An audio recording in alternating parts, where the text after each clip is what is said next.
Hey, salut les cookies! Vous allez bien? Aujourd'hui, je vais vous prouver que les licornes existent. Ben, du moins, au moins en gâteau. Il y a quelques jours, il y a mon amie Amélie Barbeau qui m'a demandé de lui réaliser un gâteau façon licorne pour son anniversaire. Et bien sûr, je ne pouvais pas faire un gâteau licorne sans vous donner ma recette.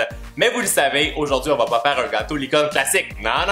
On va faire un gâteau licorne façon kawaii, super gourmand et en plus qui va être piñata cake. Alors si t'aimes les recettes licorne, tu balances un énorme pouce bleu sur la vidéo et surtout, tu partages ça avec tous tes amis qui adorent les licornes, ce qui veut dire à peu près tout le monde. Et aussi, si t'es nouveau sur la chaîne, abonne-toi et active la cloche pour recevoir une notification à chaque fois que je mets une nouvelle vidéo en ligne. Et maintenant, c'est parti pour la recette!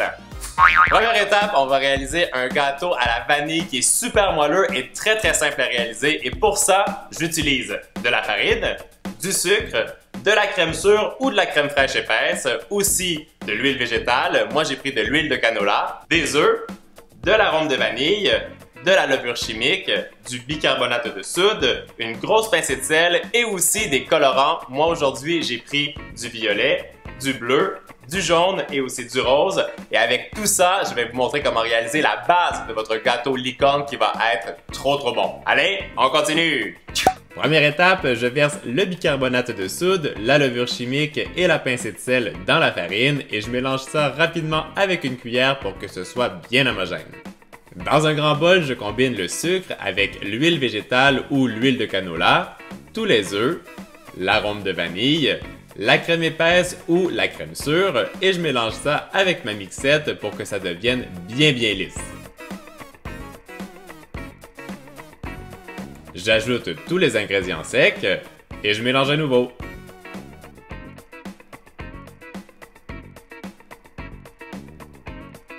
Quand la pâte est lisse et qu'il ne reste aucun grumeau, je divise ça en 1, 2, 3, 4 bols et j'ajoute les colorants en gel.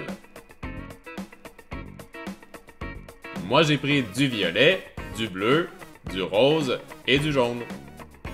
Je verse les pâtes colorées dans des moules ronds de 21 cm de diamètre que j'ai bien beurrés et dans lesquels j'ai déposé une feuille de papier cuisson et bien sûr je répète les mêmes opérations avec toutes les couleurs.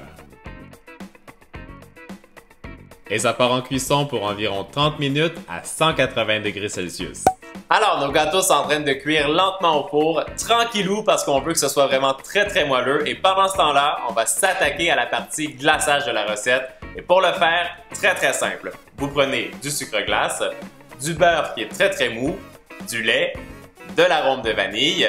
Là, vous voyez, c'est des grosses quantités. Bien sûr, je vous ai mis toutes les quantités exactes dans le descriptif, mais vous allez comprendre un peu plus tard parce qu'on va avoir besoin de beaucoup de glaçage pour la déco. Et j'ai aussi récupéré des petits nerds de couleur violette et rose parce que c'est ça qu'on va mettre à l'intérieur de la piñata cake. Allez, maintenant, on continue!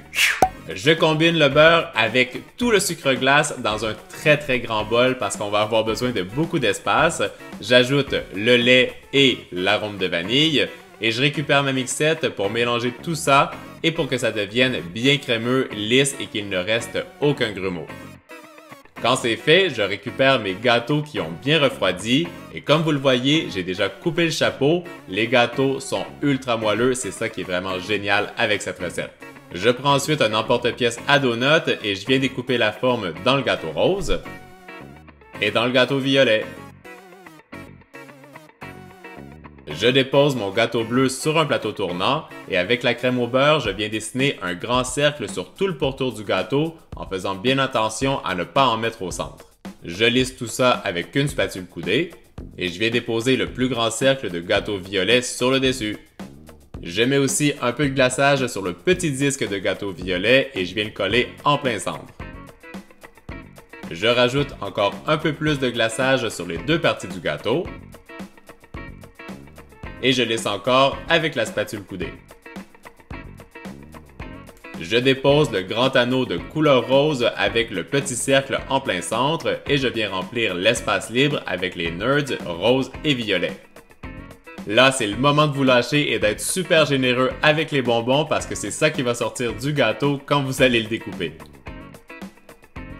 On rajoute un peu de glaçage sur les morceaux de gâteau, on lisse le tout avec la spatule coudée et on pose le gâteau de couleur jaune avant de recouvrir toute la surface avec encore plus de glaçage, sans bien sûr oublier tous les côtés.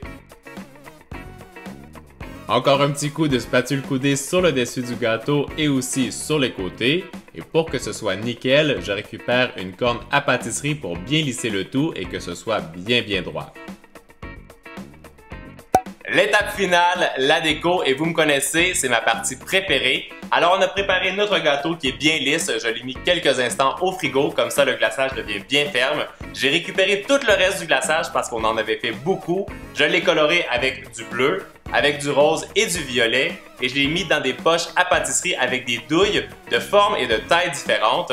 Comme ça va donner de la texture sur le dessus de notre gâteau et c'est ça qu'on va utiliser pour faire la crinière de la licorne. Et j'ai aussi préparé en avance, en pâte à sucre, les oreilles, les yeux, les petites joues, la bouche, sans oublier bien sûr la corne de la licorne. C'est très facile à faire. Pour la réaliser, j'ai pris un long serpentin de pâte à sucre blanche et je l'ai entouré autour d'un bâtonnet et ça a donné la forme de la fameuse corne et ensuite je l'ai seulement badigeonné avec un petit peu de poudre dorée et voilà le résultat. Et maintenant, avec tout ça, je vais vous montrer comment réaliser The Gâteau Licorne Super Kawaii. Allez, on continue!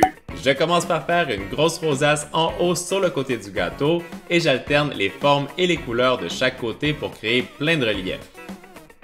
Laissez aller votre créativité et pendant que je suis en train de pocher ma chevelure de licorne, dites-moi en commentaire quelle est votre douille préférée et quelle couleur vous auriez utilisé pour faire la chevelure de votre licorne. Et vous avez compris, on utilise les plus petites poches à pâtisserie avec les petites douilles pour venir combler les espaces libres.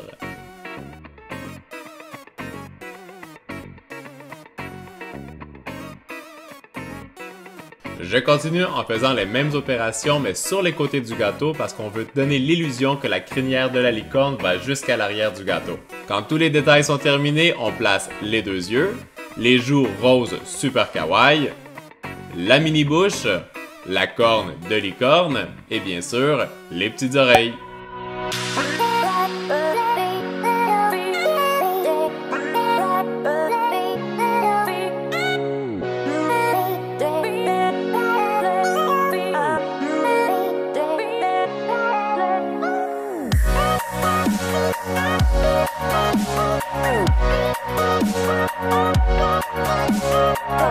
Alors en début de vidéo, je vous ai dit qu'on allait faire un unicorn cake super kawaii et en plus qui allait être pinata cake. Eh bien je pense que j'ai bien relevé mon challenge. Moi j'espère que la vidéo vous a plu et surtout que Amélie va aimer son gâteau d'anniversaire. Laissez-moi savoir en commentaire qu'est-ce que vous aimeriez comme prochaine recette sur le thème des licornes ou des unicorns.